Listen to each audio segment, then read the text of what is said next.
Balik pala ako ng school this afternoon kasi may program sa school. So, ewan ko.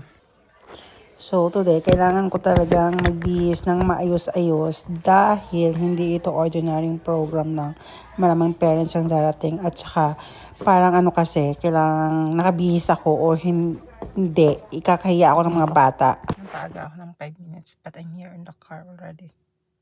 So, I'm just waiting for our driver. I asked him to bring me first.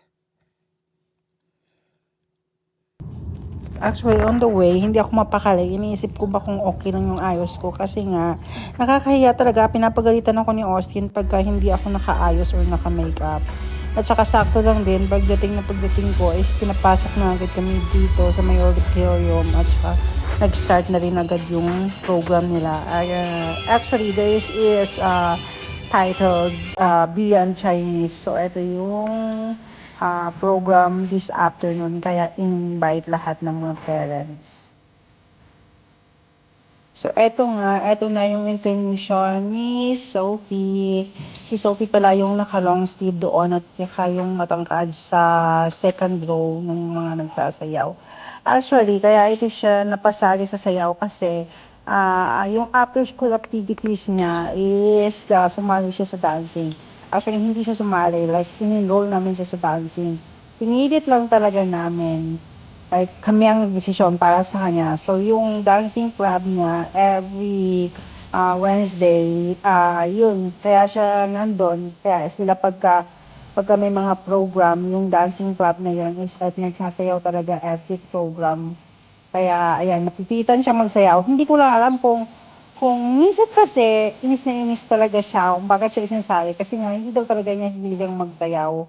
Pero pagka may program naman, nag-i-enjoy rin naman siyang magsayaw kahit may sabihin natin hindi pa rin naging kalambot ang katawan niya.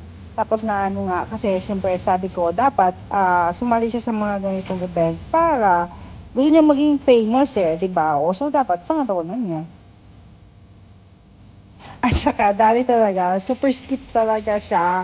Kasi ang tigas ng katawan nito, pero naman, kahit papano, yung ganyan na lagay na yan, kahit papano, nag-improve na yan medyo limbot na ng konti yung katawan nito. Kaya, thanks sa dancing club niya.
Eto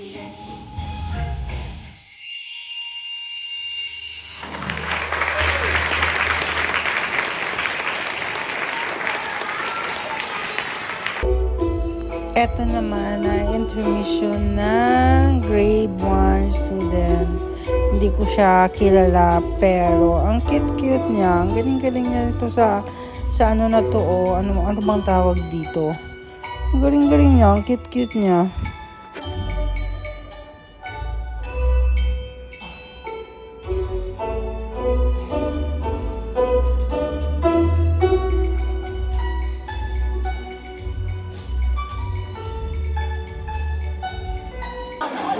Actually, yung program na ito is 2 oras at kalahati. So, nung nag-break, tinawag ko si Sophie, lumapit naman din siya at yun na nga, ito, ganito kami dalawa. At sinabihan ko siya sa namupo sa tabi ko kasi nga, yung salita is Chinese. Wala talaga akong naiintindihan. Yung show is like funny, pero wala akong naiintindihan. Kaya, sabi ko sana, i-translate niya sa akin, pero hindi daw pwede, kaya dun siya sa mga klase niya bumalik.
So, tapos na yung Chinese program. And, supposedly dismissal na, but may after school yung mga bata, kaya punta muna ako sa Punta muna ako sa cafe nearby. Balik na lang ako after an hour.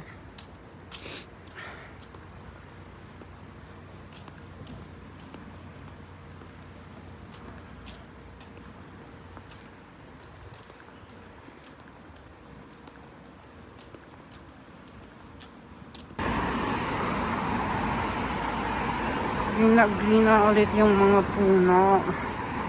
Ang ganda tingnan. Ang dami namang mountain bikes yun.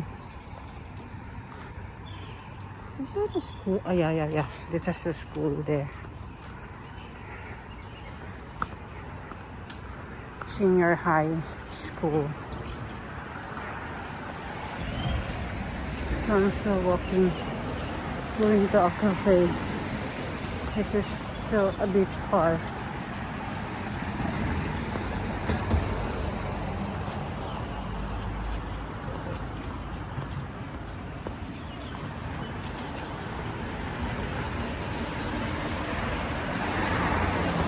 My gosh, naambon na.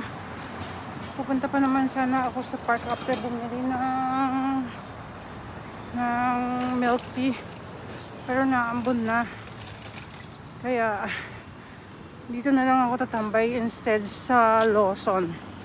Dapat pupunta ako dun sa may Starbucks. May katabi kasing Tiago.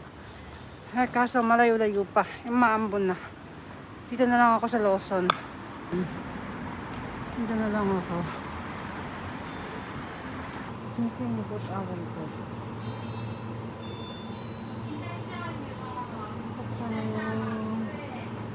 Coconut whisper. Hindi na rin naman kasi clear yan.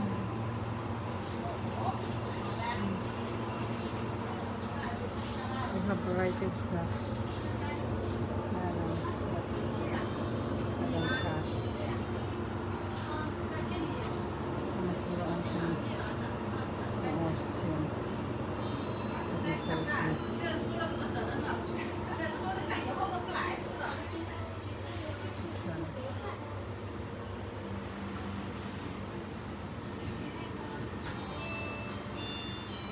malambong na talaga siya.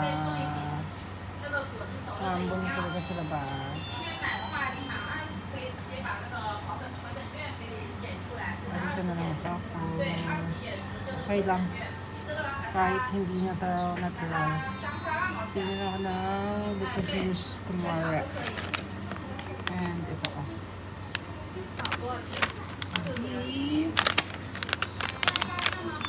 Ako ng spicy and not spicy. Masarap kasi ito.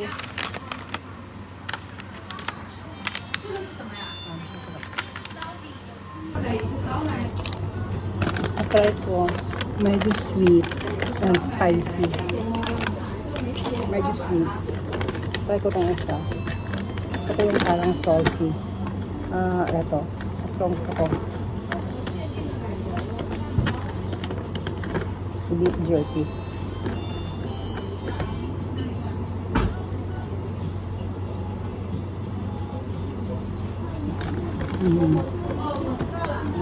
Ito yung gusto ko. Masarap kasi ito pang pulutan. Tsaka masarap lang talaga siya.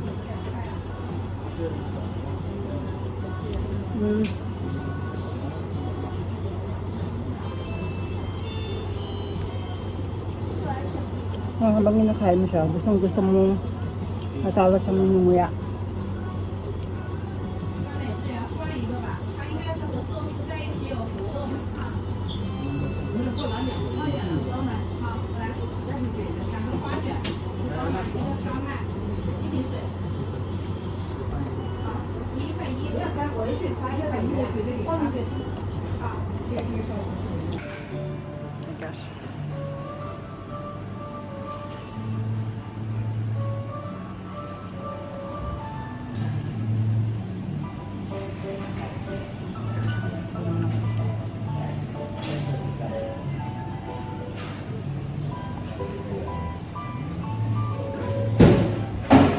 Dahil pabalik na ako ng school. Oh my gosh. Na ako nang magmadali. Yung driver nandun na daw. Na ako nang magmadali dahil kids will be out in 15 minutes. And makakabili na nga ako nitong nire-request ni Sophie kanina. Milk tea at saka isang smoothie. So, nasasanay na ako dito mag-order. May Taglish. Hinahalo ko na yung hinahalo ko yung English at saka konting kung kaalaman sa Chinese, hinahalo ko na pagsabi. So, most of the time, people are really so understanding and patient if they know you cannot speak Chinese. In my 1 year here, I've only encountered once Ayi na walang pasensya at galit siya kasi hindi ko naintindihan or malabo kaming magkaintindihan. Tuloy ko na yung kwento ko kasi kanina yun nga, nag-order ako ng milk tea. Ay, mabait kasi mostly mga bata pa yung mga nagtatrabaho, like mostly talaga. Tapos madalas pasensyoso sila, pero may ibang mga restaurant talaga kasi na mga auntie yung tumatao or mga grandma na. So may iba, syempre hindi mapagpasensya kung hindi ka marunong mag-Chinese, magagalit sila, wala silang pasensya. Pero pag mga bata pa, okay lang. And then doon sa may pinagbilhan ko kanina, kasi tapat ng university yon. And that university is like, there's too many foreigners.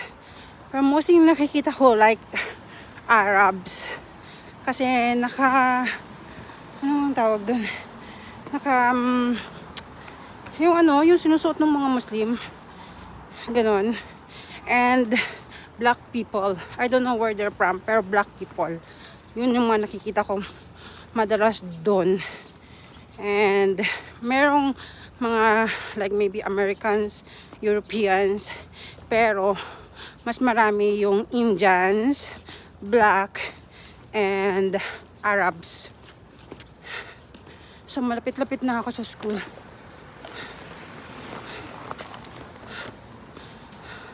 Lapit-lapit na ako sa school. At ang hingal ko na, grabe. Kailangan ko na talagang magbawas ng timbang, mag-exercise. Kung hindi madededs tayo ng maaga. Ay nako, konting lakad pa lang hinihingal na.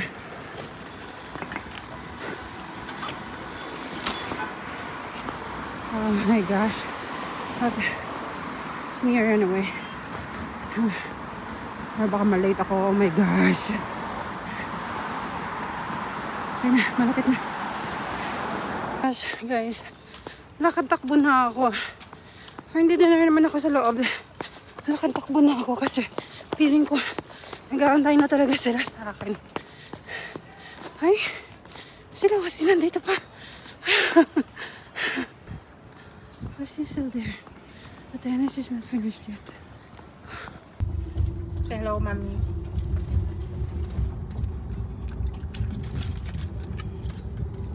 Daniel, if you could have buy the car, yeah, Daniel, if you have buy the car before the one today, you could have been like a quadrillionaire. Really? Because those were $1,000 per parts. Really? 1,000. So the whole car is about A request. 10,000. No, I mean I think 1 million because there's like a lot of parts. Gosh, nabili na naman. 走右侧3车道，前方后红 Wala na naman siya. 250米靠左直行。 I really like rain. I remember the first time I tried a burger, I was like, about this burger was good. 上坡 Yes.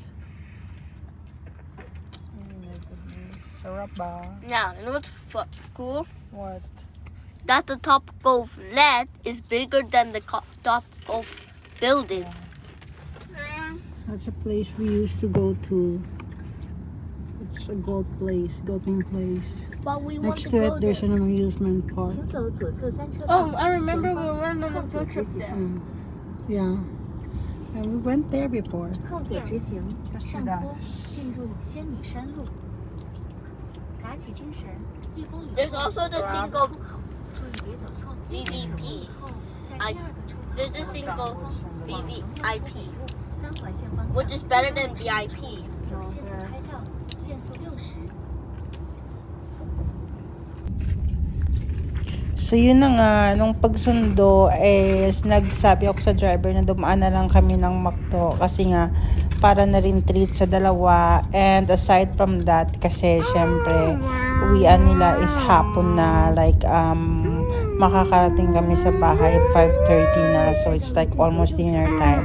Kaya mostly ganito ang ginagawa ko pagka late na yung uwi namin. Bibilhan ko na lang sila. This time, ang McDo yung request nila.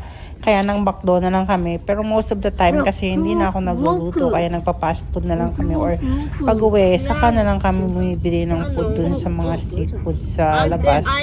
O may mga noodle shop naman sa sa labas ng compound namin. Kaya ganun lang palagi. This time, McDo. Kaya yan na rin ang dinner nila actually. Even if they do something, they can still see. 350米处有非机动车道监控。 Yeah, and guess what? I saw you. 架红 Kasi diba TikTok? 走最左侧车道，即将左转。过汇入口后，尽快驶入最左侧车道。